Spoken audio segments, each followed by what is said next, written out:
Halo organizer, salam sejahtera bagi kita semua. Eh, Kali ini gue punya segmen baru di channel gue, yaitu namanya Event Talks. Event Talks itu akan kita interview semua orang yang berkaitan dan turut serta dalam penyelenggaraan sebuah event organizer. Nah, kali ini gue sudah bersama dengan Rizky Alhasni. Gimana interview gue dan pembicaraan gue sama Rizky? Kita saksikan.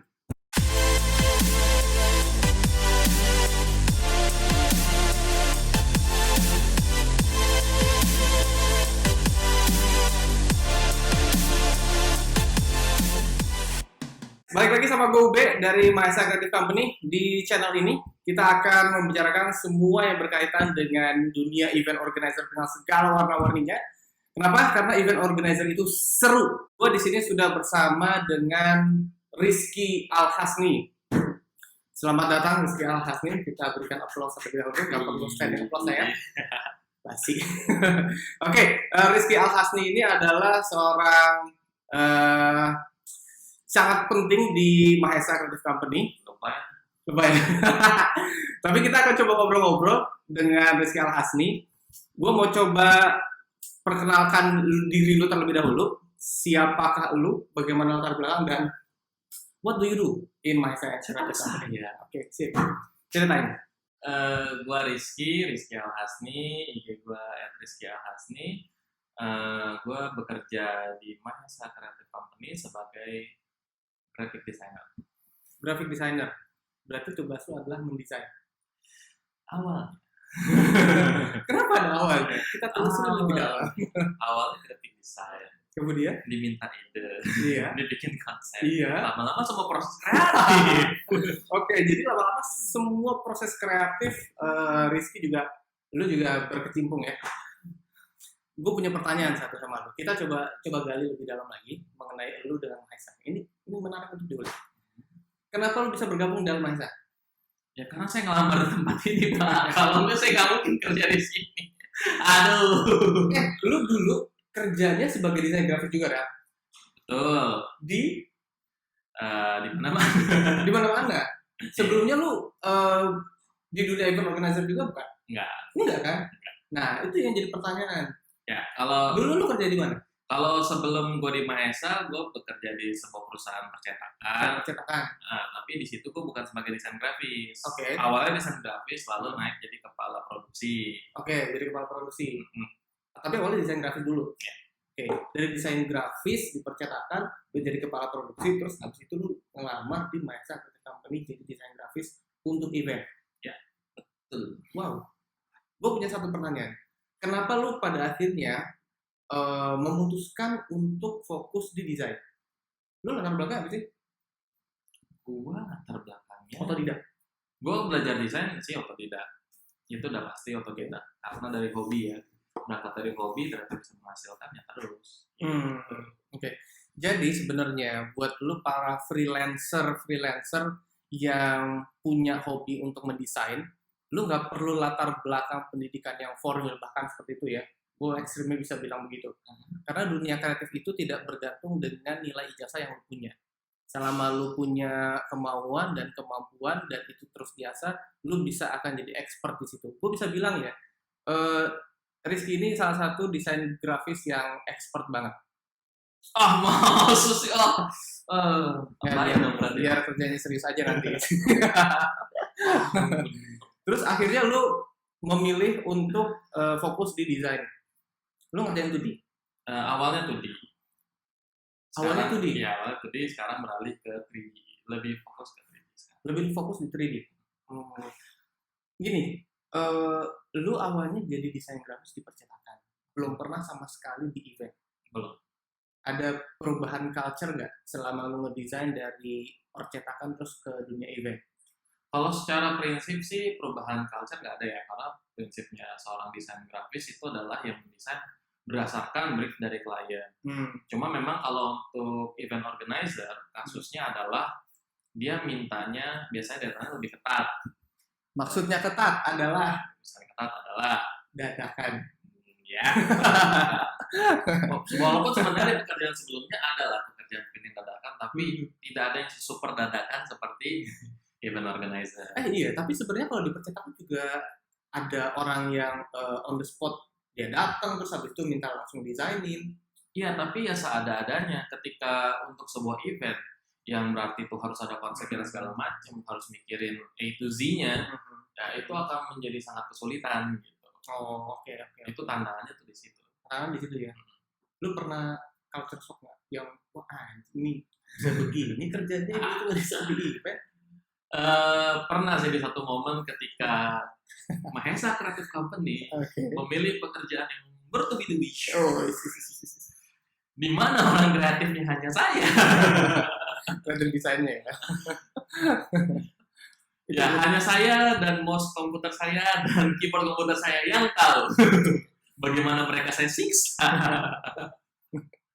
Karena memang benar-benar beda ya. Lu lebih teratur nggak sih hidup lu kalau misalnya waktu lu ngedesain di printing sama di event? Kalau waktu graphic designer lebih teratur. Ketika masuk kepala produksi sedikit kurang teratur. Begitu event organizer tidak beratur. Lebih parah gitu. Tapi lu bisa survive ya di dunia event ini. Ya buktinya sih lu yang bikin lu menarik sampai dengan saat ini selama lu jadi orang kreatif di event maksudnya. Plus untuk apa yang bikin lu menarik dan bisa bertahan selama lu ngejalanin event? Ketika menjalankan event kan event ya, kita bicara event ya. Event kan elemennya ada banyak, bukan cuma kreatif aja gitu.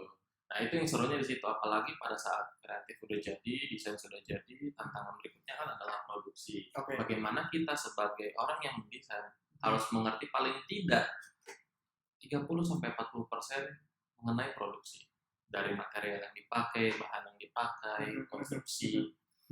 Lalu untuk kondisi venue juga gitu. Betul. Artinya gini, pada saat lu mendesain sebuah kebutuhan event gitu ya, itu termasuk juga lu harus paham materialnya, lu harus paham juga presisi ukuran, itu juga nggak boleh salah sama sekali. Betul. Oke. Dari sebuah proses untuk mendesain, mulai dari bikin konsep. Kalau lu sendiri prosesnya gimana? Kalau untuk konsep dalam sebuah event, desainnya adalah pertama adalah kita mesti terima brief dari klien terlebih dahulu. Jadi si klien maunya apa, eventnya kira-kira seperti apa, ambience yang dihadirkan dalam sebuah event itu apa. Apakah event itu ternyata hanya sebuah seminar, workshop, atau family gathering, itu kan treatmentnya beda. Iya. Nanti berangkat dari situ adalah kita kulik lagi dia maunya seperti apa, apakah dia punya preferensi khusus untuk sebuah event. Gitu. Berarti kalau misalkan otomatis kita kan brainstorming dulu nih. Kita brainstorming klien itu maunya apa sampai kita ketemu sebuah konsep yang konsep itu kadang-kadang kan masih rough gitu ya, masih abstrak sifatnya. Tapi otomatis lu harus bikin sesuai dengan konsep itu dengan secara visual. Let's say misalkan kita mau bikin konsepnya adalah futuristik. Kemudian kita butuh wall of fame, gate entrance, sampai ke design stage. Itu semua dengan nuansa futuristik. Nah, lu prosesnya gimana? Waktu lu dapet brief atau lu bikin konsep secara yang abstrak, futuristik, sampai dapat sebuah visual design yang dibutuhkan. Kalau untuk seperti itu sih, biasanya kalau misalnya dia minta event, balik lagi, kira-kira kebutuhan event itu untuk event apa? Apakah itu untuk family gathering? Atau kan misalkan awarding dengan futuristik. Awarding dengan futuristik. Boleh juga. Keep dulu. Kalau misalkan family gathering, sudah pasti kita akan lebih kuat di produksi yang bentuknya science fiction gitu. Kita kurangin the experience tapi lebih dimainin dekorasi. Ketika acaranya adalah misalkan katakan yang boarding, setidaknya kita mesti pikir dekorasinya disedikitin tapi experience secara futuristiknya yang dibanyakin. Gitu. Karena elemen-elemen misalkan dalam satu panggung basicnya tuh udah ada misalkan gitu ya, ada stage-nya lah, ada LED-nya lah, ada wing backdrop-nya lah. Tapi sentuhan-sentuhan futuristiknya itu yang jadi tambahan ambience dari si desain itu sendiri ya.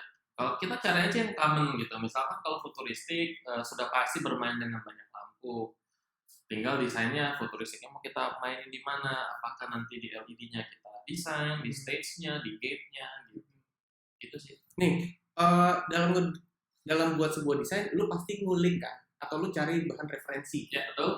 dari materi-materi yang sudah ada kah? Atau lu menjelajah di website kah? Lu biasanya pakai apa sih? Kalau lu menjelajah referensi itu, apakah cuma di Google Search atau ada software lain? Atau ada platform lain? xx.com. Gila ngomong. Lu menemukan desain apa di situ? Mencari trigger untuk referensi. Setelah tertrigger, imajinasi kemana-mana. Baru bisa dari Google yang lain. Sebenarnya lu nyarinya cuma 10 menit. Nyampe triggernya bisa sejam. Banyak lah, banyak. Ada Behance.com, ada Pinterest, ada Tumblr, macam-macam. Bahkan Google search Google Image ya juga bisa. Oh, gitu. Macam-macam lah. Sekarang udah canggih kok. ArtStation, gitu. Macam-macam. Oke, tadi apa aja tuh berarti? Pinterest, Tumblr, XX dulu. XX dulu, seger gitu, otak kepikiran kebuka, baru habis itu masuk ke Tumblr. Terus Pinterest, baru ya itu tadi ada ArtStation. Oke. Gue paling terakhir tuh nyari di Google Search itu udah paling terakhir. Google Search, oh justru sebenarnya Google Search itu paling terakhir. Iya, karena Google Search kan paling common kan. Ya, Oke. Justru kita menghindari mendesain mirip apa yang sudah ada di Google. Oke. Sementara kalau referensi-referensi kayak dari yang tadi disebutin, paling nggak jarang lah orang lihat. Di Instagram juga banyak. Di Instagram juga banyak. Oke, jadi buat lu yang masih butuh referensi, yang tadi disebut itu juga udah bisa jadi referensi lu untuk cari bahan pertimbangan untuk materi-materi desain ya. Oke. Nah sekarang kalau beralih ke software 2D yang lu pakai lo apa? Saat ini sih Adobe Photoshop sama Adobe Photoshop, Illustrator. Udah sih itu. Untuk 2D. Yeah. Karena sebenarnya gini, kalau untuk desain yang paling penting kan itu sebenarnya adalah grand design. Kalau grand design menurut lo apa? Maksudnya grand design? Ini grand design dari sebuah event. Pengertiannya kalau menurut lo apa? Grand design dari sebuah event ya si konsep event itu tersebut. Konsep event itu. Oke, jadi sebenarnya sebuah event itu bisa digambarkan dari sebuah grand design. Ya, biasanya kita nyebutnya key visual. Kayak key visual ya. Oke, key visual itu baru bisa diturunkan dari semua kebutuhan desain yang lainnya. Artinya gini, berarti satu key visual itu ada satu desain yang bisa menggambarkan secara keseluruhan. Nah dari turunan itu baru bisa di breakdown. Tapi ada juga sebenarnya satu hal yang menentukan key visual. Apa tuh? Budget. Oh gitu ya. Budgetnya. Oke. Kalau budgetnya minim, mau konsepnya luar biasa, warna yang kreatif pusing. Berarti secara tahapan lu bikin key visual dulu, ya, terus itu baru lu breakdown. Itu buat materi publish kayak, buat materi promosi kayak, sampai keturunan desain 3D buat wall event, entrance, stage dan lain-lain sebagainya. Betul. Oke. Kalau software 3D yang lu pakai apa? Pertama kali. Software 3D gue banyak sebenarnya gue. Oke, lu coba boleh ceritain history software yang lu gunakan dari 3D.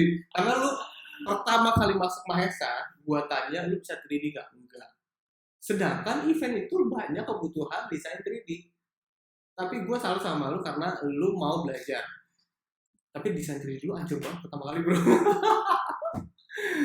buat saat ini desain 3D-nya dia no revisi, bro. Gokil. Pertama kali lu belajar pakai apa sih? Pertama kali kalau mau bicara pertama kali banget, gue ngedesain 3D itu ngakalinnya dengan Photoshop. Serius lu? Ingat nggak dulu waktu lu sempat ngasih kerjaan booth, gue mau bikin konsepnya kayak begini, terus gue cuma bikin pakai Photoshop. Serius? Terus begitu gue minta view dari lain, gue pusing banget. Kan tuh tinggal jadi tukar. Oh gitu. Jadi gambar 2D lo cemplokin ke Photoshop, habis itu lo utak-atik. Iya, itu pertama. Baru kedua, gue cari software yang paling aman waktu itu 3ds Max. 3ds Max. Jadi cuma bisa bikin tapi nggak bisa ngerender. Karena nggak tahu cara render. Jadi begitu udah jadi gue print screen aja tuh. Baru ya BTS Max menurut gua ya, ada SketchUp. Ternyata mudah tuh, settingan rendernya nggak ribet. Habis itu tapi ternyata nggak realistis. Gue seneng 3D yang realistis. Akhirnya gue balik lagi ke 3ds Max, ngulik, sampai pada akhirnya gue ngeliat ada satu software yang lagi keren banget, yaitu namanya Blender 3D gitu. Akhirnya gue sekarang lebih ngulik ke Blender. Oh gitu, Blender. Blendernya termasuk software yang baru ya? Blender udah lama sebenarnya, kelebihannya gratis aja. Oh gitu. Ya sebenarnya kelebihannya selain gratis sih banyak sih, dia ada real time rendering segala macem lah. Pokoknya menurut gua sih penggunaan untuk Blender 3D itu lebih mudah, dan untuk event menurut gua pribadi dengan deadline yang tight itu bisa membantu gua untuk kerja lebih cepat. Oke. Karena sebenarnya buat di event sendiri revisi banyak gitu ya. Terus waktunya juga bisa diralat. Revisi banyak, nakutin ada revisi. Oke. Ada revisi. Mungkin revisi. 12 atau 15 kali. Kuantitinya berapa? Hanya Tuhan dan klien yang tahu. Nih, kita coba bicara perangkat keras. Lo lebih nyaman pakai iMac atau pakai Microsoft Base?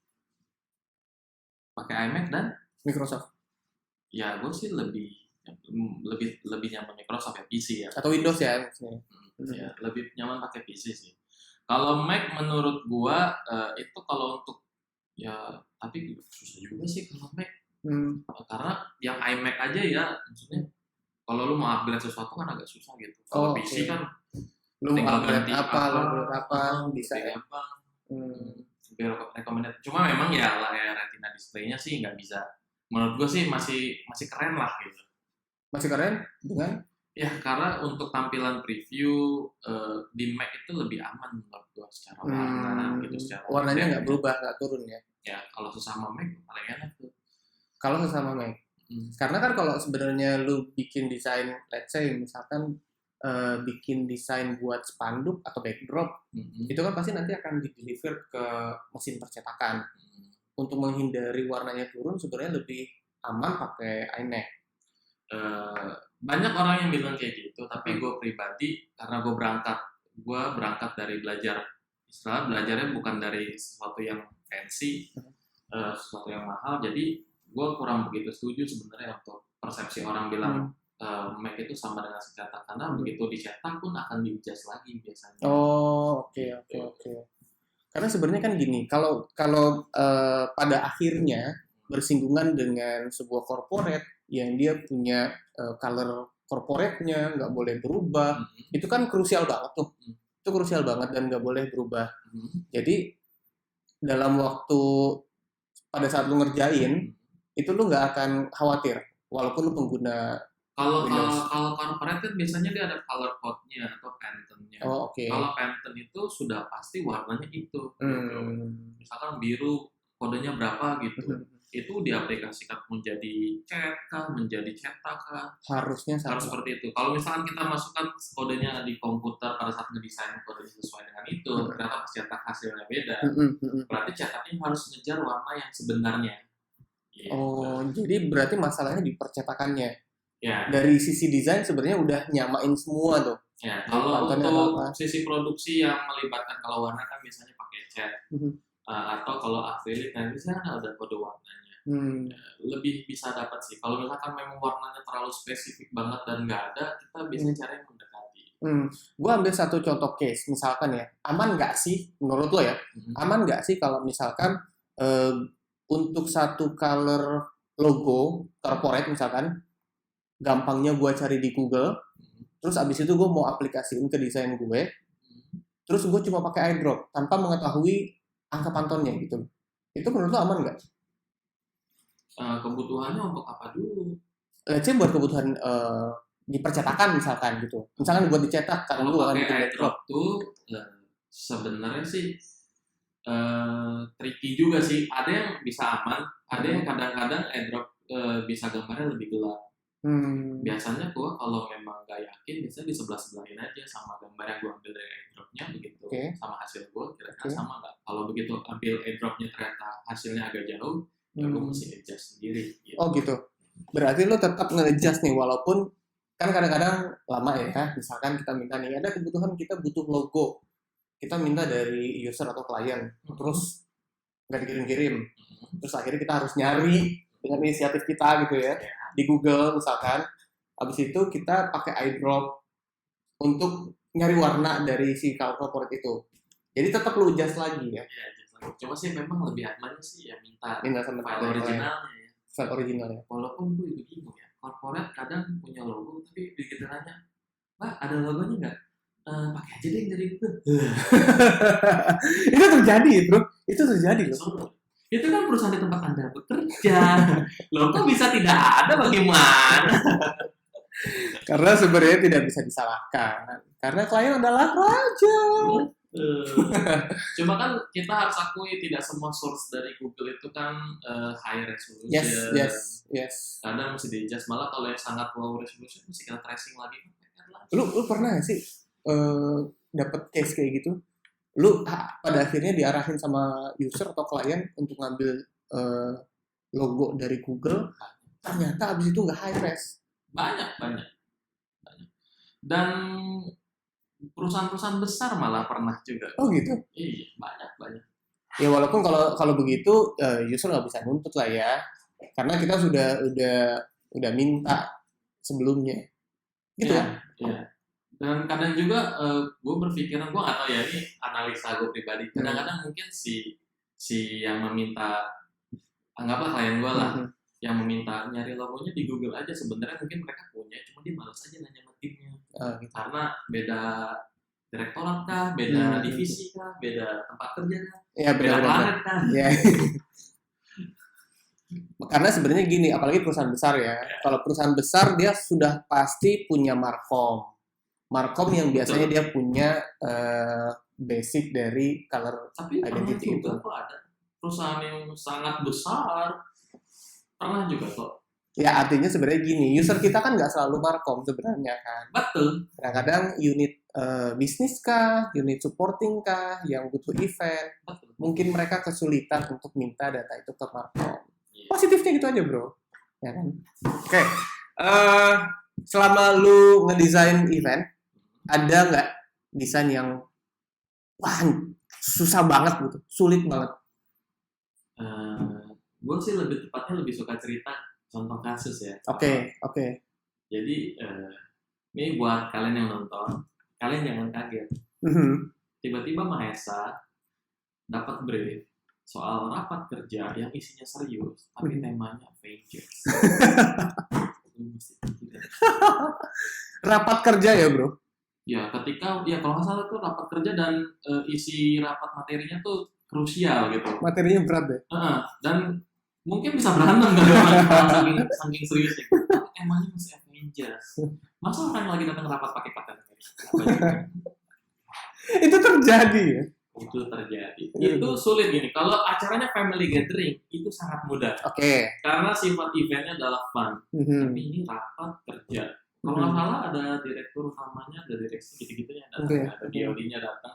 Jadi rapatnya sangat serius. Jadi tidak mungkin dong orang yang datang kita suruh pakai Wonder Woman. Tidak mungkin. Tapi pakai hijab gitu ya. Wonder Woman syariah bro. Assalamualaikum. Tapi gini, sebenarnya ya, memang konsep itu kan akan liar banget. Iya. Pada dasarnya lu mau itu rapat kerja kayak mau acara fun kayak sampai ke awarding kayak itu kan sangat liar sekali gitu. Yeah.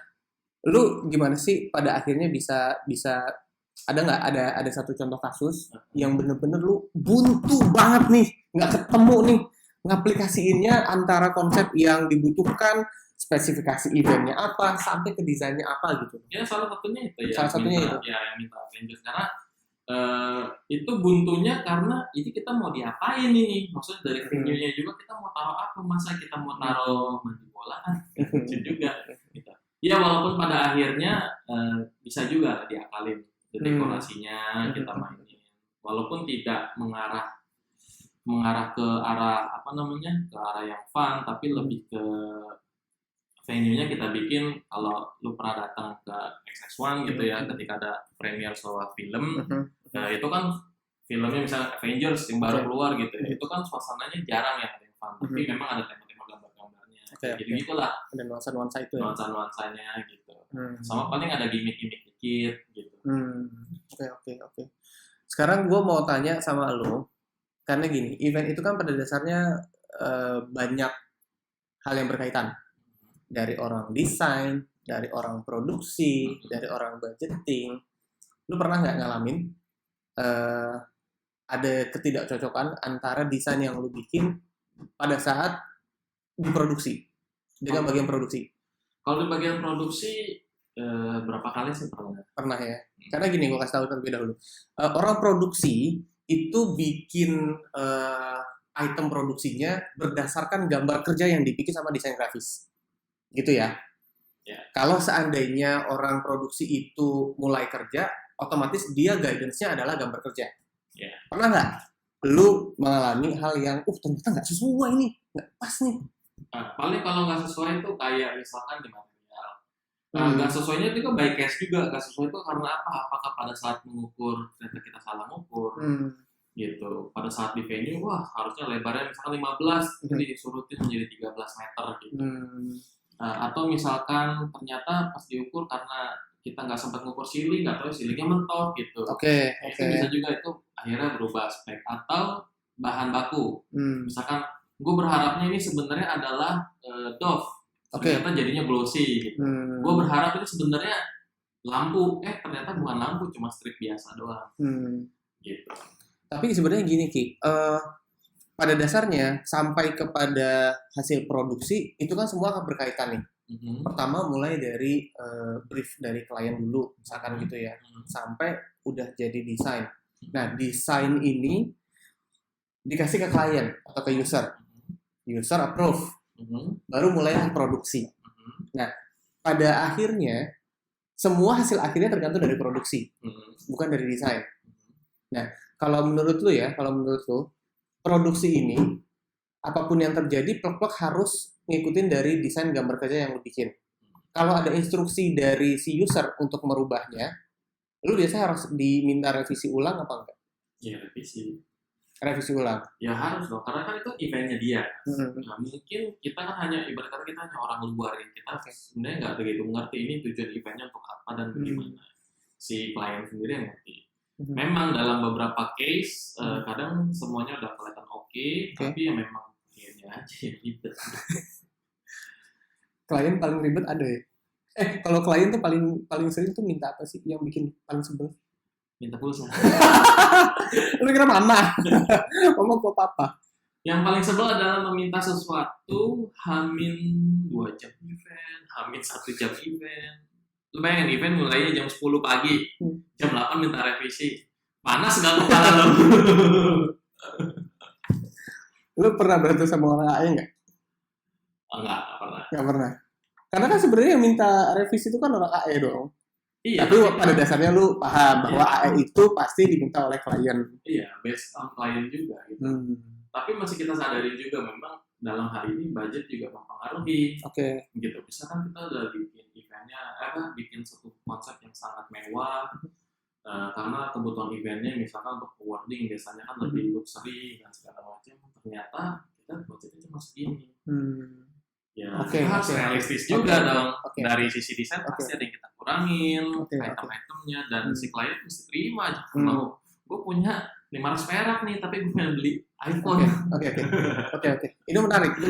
Berarti sebenarnya desain itu bukan hanya tergantung dari brief konsep, tapi juga mempengaruhi dari budget. Pengaruh juga ya. Wow, itu statement yang menarik. Artinya gini, seorang desain grafis itu ternyata bukan hanya memikirkan estetis, bukan hanya memikirkan artistik, kecantikan atau keindahan atau kesesuaian, tapi juga mikirin sampai ke budget. Betul. Gila ya. Lu bisa detail. Jadi ini gue nggak tahu ya di luaran sana diajarin apa enggak, tapi ini baik pengalaman gue adalah bahwa ketika gue menjadi seorang desain grafis dalam sebuah percetakan, hal seperti itu tuh nggak terlalu dipikirin karena kan biasanya cuma ukuran kertas, titik. Karena desain tidak akan berubah. Sementara ketika kita menaruh desain, katakanlah dalam sebuah venue itu ada sebuah stage dan stage itu memiliki banyak elemen seperti misalnya ada LED, ada backdrop, wing backdrop, dan bahkan special case-nya ada jalur disabilitas. Gitu. Itu kan produksi yang sangat mewah gitu, produksi yang sangat banyak yang tentu juga berkaitan dengan budget. Gitu. Ketika kita mau membuat sebuah itu tapi ternyata budgetnya kurang, kita mesti pikirin juga bagaimana caranya membuat sesuatu yang sederhana tapi tetap bagus. Nice. Nice. Jangan lupa untuk desain grafis event itu juga tetap harus memperhitungkan dari sisi budget. Keren bro. Ada cerita seru selama lu ngedesain dalam event? Apa ya cerita seru? Lu lebih seneng ngedesain indoor atau outdoor? Gue lebih senang indoor sih. Indoor. Kalau outdoor kan sebenarnya misalkan di lapangan nih. Lapangan kan tuh sebenarnya lebih luas, nggak ada keterbatasan ceiling dan lain sebagainya. Ya betul. Kalau secara ruang enakan outdoor gitu, luas dan segala macam. Cuma kalau gue mikirnya lebih kepada saat gue mendesain 3D-nya. Kalau gue desain outdoor tuh mesti bikin gedungnya benar. Capek. Padahal desain cuma tengah-tengah gitu doang. Sebenarnya tidak salah gitu, yang salah gue aja suka lebih suka yang realistis gitu. Iya benar-benar. Ibarat kata gue mau bikin wastafel, masa nggak ada pipanya? Iya. Oke. Anyway, lu juga sebenarnya adalah seorang musisi. Gokil. Mau cerita sedikit? Dia anak band loh. Gini anak band. Sebenarnya begini. Saya dulu sebenarnya dari saya akil balik. Pengennya maunya jadi musisi. Oh gitu. Kok kerjanya malah bisa. Tapi musisi masih tetap jalan? Masih dong, masih. Itu mah soal ya, panggilan jiwa ya. Selagi ada rupiahnya, Pak. Selagi pasti ada rupiah ya. Tapi tetap jalanin. Karena itu buat lu fun ya? Fun. Kadang bisa jadi stress release juga. Oke. Ya, karena saat lu suntuk. Iya, karena event juga kan pusing juga gitu ya. Dan kita sebagai orang yang dikatakan kreatif, mesti berpikir kreatif juga. Ide-ide baru mesti muncul. Atau paling tidak merecycle ide yang sudah ada atau ide yang lama itu juga perlu. Oke. Nice. Gua kasih tahu ya, dia nih kalau yang ngedesain itu mulainya dari jam 3 sore. Selesai jam 6. Jam 6 dia manggung dulu sampai jam 9. Jam 9 gitarnya dibawa, bassnya tuh dibawa ke kantor, dia mulai lagi kerjain desain. Hard worker, bro. Nice. Oke. Nah, kalau kamu nonton ini, ingatlah perjuangan bapakmu. Ingat ya, Ana ya. Ini perjuangan untuk mempertahankanmu dengan darah dan keringat. Oke, Ini susu kamu ya. Gue punya segmen terakhir. Gue punya pertanyaan cepat yang lo harus jawab. Tanpa mikir ya, bro. Males banget. Ini harus, bro. Ini masuk ke segmen gue. Iya lah. Gue kasih tahu nih. Gue kasih pertanyaan, lo harus jawab cepat. Ya, oke. Lama. Desain grafis atau musisi? Ini kalau yang nanya gue. Kalau yang lain masih jawab musisi. Kedua, 2D atau 3D? 3D. iMac atau Microsoft? Microsoft. Ganti desain atau revisi desain? Revisi. Ganti nggak apa-apa, bro. Oh, udah jadi. Revisi lah, kalau ganti itu kan mengganti semuanya. Kalau revisi kan cuma elemennya doang diganti. Berikutnya, slang atau riff?